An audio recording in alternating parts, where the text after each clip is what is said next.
Presentation by Gail W. Botley, CPA, of the Comprehensive Annual Financial Report for the year ended September 30th, 2012.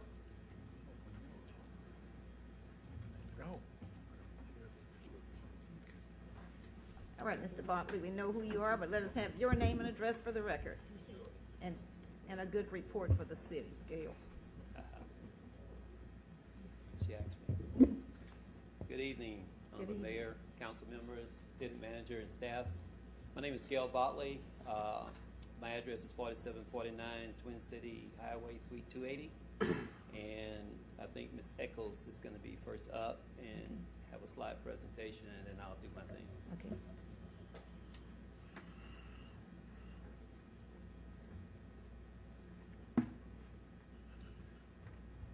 Good evening, Mayor. Good evening. Councilman, manager, and Sherry. I'm happy to be here this evening to present the comprehensive annual financial report for the fiscal year ended September 30th, 2012. I put the reports on your desk in front of you, and I'm just going to go over it real quick. Mr. Botley told me to be brief. The report is prepared and as required in accordance with generally accepted accounting principles. We call it GAAP. It's got 3 major sections. The first section is the introductory section. This should give a reader with no background as to the city of Port Arthur a brief look at who we are. It includes a transmittal letter. That letter's from the city manager and myself.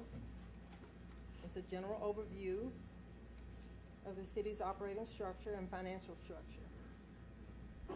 It includes their certificate of achievement for excellence in financial reporting for last year's CAFR, and this certificate was awarded to the city for the fiscal year 2011 by the GFOA, the Government Finance Officers Association.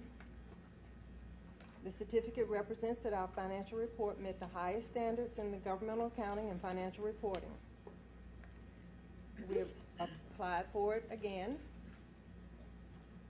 And to complete the introduction, there's a listing of the city officials and an organizational chart. The next section, is my clicker not working? It's the financial section. It begins with the auditor's opinion, and in a few moments, Mr. Botley will come and discuss the auditor's opinion. The remainder of the section includes the management's discussion and analysis, which is a narrative overview and analysis of the financial activities of the year that I prepare, and the basic financial statements are included in the financial section, and that's the meat of the report, and I'm going to go through some of the highlights of that. Also, individual fund statements are the statements of the individual funds are also in the financial section. The third section is the statistical section, and that's the final tab in there, and it gives historical data for financial information for debt and operations. Most of the time it's for the last 10 years. Now, if you turn to the financial section, or you don't have to, but I'm going to give you some highlights. The first is the auditor's opinion, and like I say, Mr. Botley is going to come up in a minute and talk about that.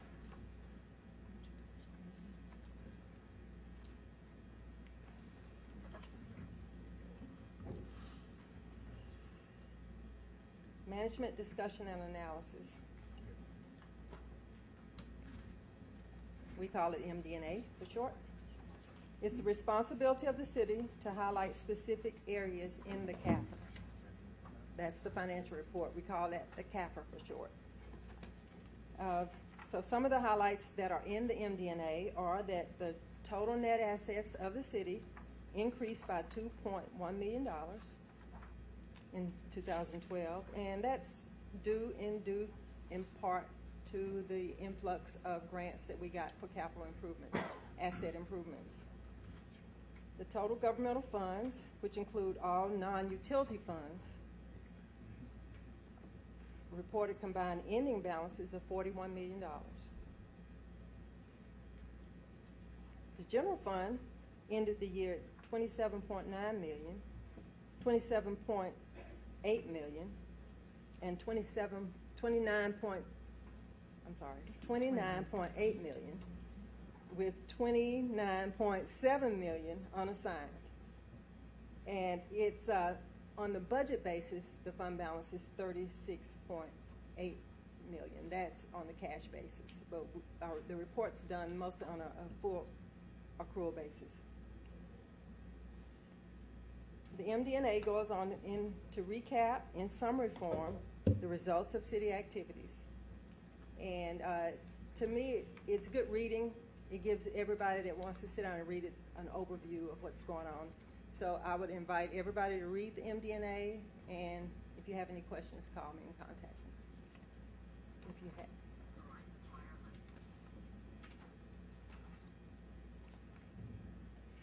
The government-wide statements are on page 13 and 15. Beginning in 2003, we changed the way we account for municipalities, and this format was started to make financial statements more like business statements. That's the purpose of it, and to use full accrual accounting and encompass all the various operations of the city on 2 pages. On page 13, the government-wide statement of net assets, which a lot of people call a balance sheet.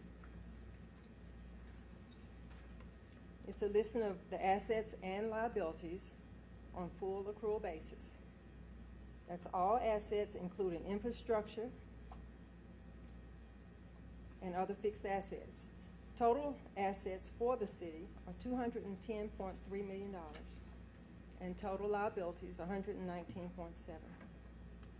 We include also the Pleasure Island Commission and the EDC. They're presented as component units on these statements. And you'll see in the EDC has $16.2 million in assets. That includes the business park and their land. Cash and investments are around $10 million. The Pleasure Island Commission has $11.5 million in assets. That includes the golf course, the marina. Their liabilities show $802,000. But there's no debt on their books. And as you all know, the voters in May voted to bring the Pleasure Island Commission under the direction of the city manager. So next year's financial, they won't be a component unit. They'll be a department of the city, so that'll go away. The statement of activities is our income statement. You have to turn it sideways. It's a really strange type of presentation. It shows the expenses first. I have to ask Gatsby why they did that. And the expenses are by activity. Then the program revenues, which are revenues specifically related to the activity. They're used to offset the activity costs, such as charges and grants, resulting in total activity costs. For this year, net total cost is $60.2 million. This is funded through general revenues, which is down there at the bottom of the financial statement. And that results in the increase in net assets of $2.1 million. It's a kind of a strange looking form. It's kind of complicated, but if you read through the MD&A at your leisure, I think it gives a good explanation of the overview of the city's financial activity throughout that fiscal year. Our books were audited by Gail W. Botley and Associates. And I want to thank Mr. Botley for his professional assistance. They give us a lot of help when we need it, good professional opinions when we need it. They come in and work hard, stay here with us all night long if we have to, and get it done. So I really want to thank Mr. Botley. Before I introduce him, I also want to thank Tammy Jacobs. She's a controller, and accounting's her area. She's not here. I don't think she's here tonight, but she's responsible for the day-to-day accounting, and she has a really great work ethic and really contributed in getting this report out. I thanked her in the report, but I just wanted to thank her publicly. Okay, now Mr. Botley will come up and talk about his audit and his opinion. I have a light on, Deborah. Councilmember Lewis. Yes, what is the city of Port Arthur's total $1 billion in assets? What is it? How much of a tax base are we pulling from in assets? Tax base? Yeah. They used to have a running number on that, several $1 billion. I don't know where it's at now. No, I don't know, right? It's in the statistical schedule. Let me go look it up real quick. I don't know off the top of my head our tax base, but it's in the back on one of those schedules. Okay. I'll look at it. It's under Okay. statistics, right? Pardon? That'll be under, It should be on, Statistics, it's in the statistical Yeah. schedule. Pull it up. And another thing, when the last time, or do we have a run? When the last time we had basically a total qualified audit? You understand what I'm saying? I do. Yeah. We are audited annually. Mr. Botley is our auditor. This is his second year, but we're audited annually, and we get an opinion every year. And he's going to talk about the opinion when he Okay. comes up.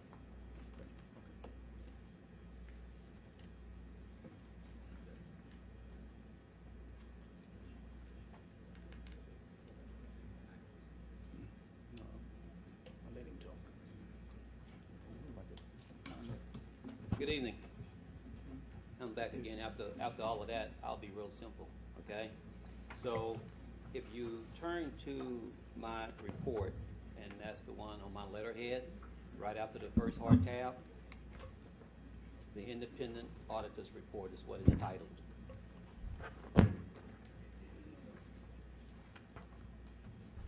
Everybody's there? Okay. The third paragraph says, in our opinion, the financial statements referred to above present fairly in all material respects the respective financial position of the governmental activities, the business type activities, the aggregate discretely presented component units, each major fund and the aggregate remaining fund information, and the respective budgetary comparison for the general fund of the city of Port Arthur, Texas, as of September 30th, 2012, and the respective changes in financial position and, where applicable, cash flows thereof for the year then ended in conformity with accounting principles generally accepted in the United States of America. That's saying a mouthful, but the first line, if you look at that first line where we start in our opinion, and at the end of that, there's a phrase that say in all material respects. We just rendered an unqualified opinion when you see that. That's the best opinion we can render. That's also called a clean opinion, okay? I think Mr. Lewis was talking about qualifications, and so forth. If we had qualified that opinion, you would have seen the word subject to and except for, which would have indicated we would have had significant issues with that area, okay? But does that mean everything was perfect? No, but what it does mean is that they were doing the right things, okay? We discussed with staff throughout the audit about things to help improve and make recommendations, but there's no significant findings to qualify this audit. So you earn these opinions, and so I think you become accustomed to receiving clean opinions, and that's a good thing, okay? Anybody have any questions about the clean opinion? Nobody usually does. There's another document you have in front of you on my letterhead, and it's separate, okay? That's the communication letter to the board. We are required to communicate to council members, board of directors, people that have the oversight responsibility of the organization. The topical heading says significant audit findings, okay? Don't let that scare you. That's a format and terminology I cannot change, okay? That's something we have to use in this particular format. As you look and flip through a couple of pages, you'll see different segments that we're gonna talk about. We're required to talk about those areas, even if we don't have any material or significant findings in those areas. As you scan that and browse through it, you'll see that what we're doing is merely describing what we looked at in those areas and what those areas entail, okay? Because there, you will not find any significant findings in that letter. But we must communicate to you what that's all about, and that's what this letter serves, all right? So that's a good thing. And I think management deserves commendation for that, because I know they've had quite a bit of employee turnover in that area, and they're still working to keep positions short with the absence of the budget officer and a grant accountant. And I still think, in spite of that, they managed to earn an unqualified opinion. So I think they need to be commended on their performance in that area.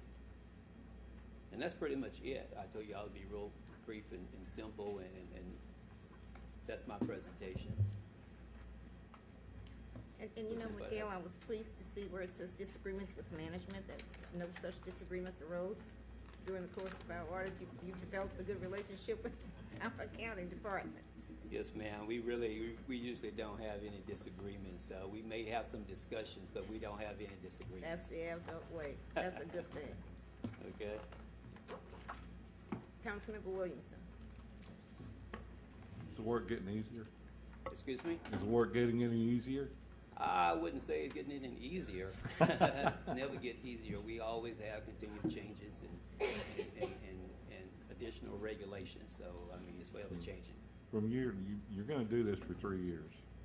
And This is the more than second 3? year. Yes. It's renewable for the next 3 years. Oh, okay. So are you finding that from year to year, the recommendations that you made the previous year have been followed pretty much? Yes, they do a terrific job of following up, because if they did not do that, you would hear us talking about repeat issues, and repeat issues become pretty significant to us, okay? So, you know, if there's anything that we talk about that is not followed up on, that's not a good thing. And you do not want to hear the auditor talk about repeat findings. Well, I know you will state that. You know, It is what it is. I've seen some of your audits where you talked about repeat issues. Yes, sir. It is what it is. I'm glad to see we don't have any. It's an excellent report that describes an excellent job of the county. Thank you, guys. Well, I have no other lights on. okay. You still have something you want? Councilman Lewis, the tax base is on Schedule 7. What page? In the back, it's on page 111. 111. 111. 111. And it's a total taxable assessed value, $2,182,000,000. Yeah, okay. That's gonna change in what, 3 weeks? Yeah, it'll change.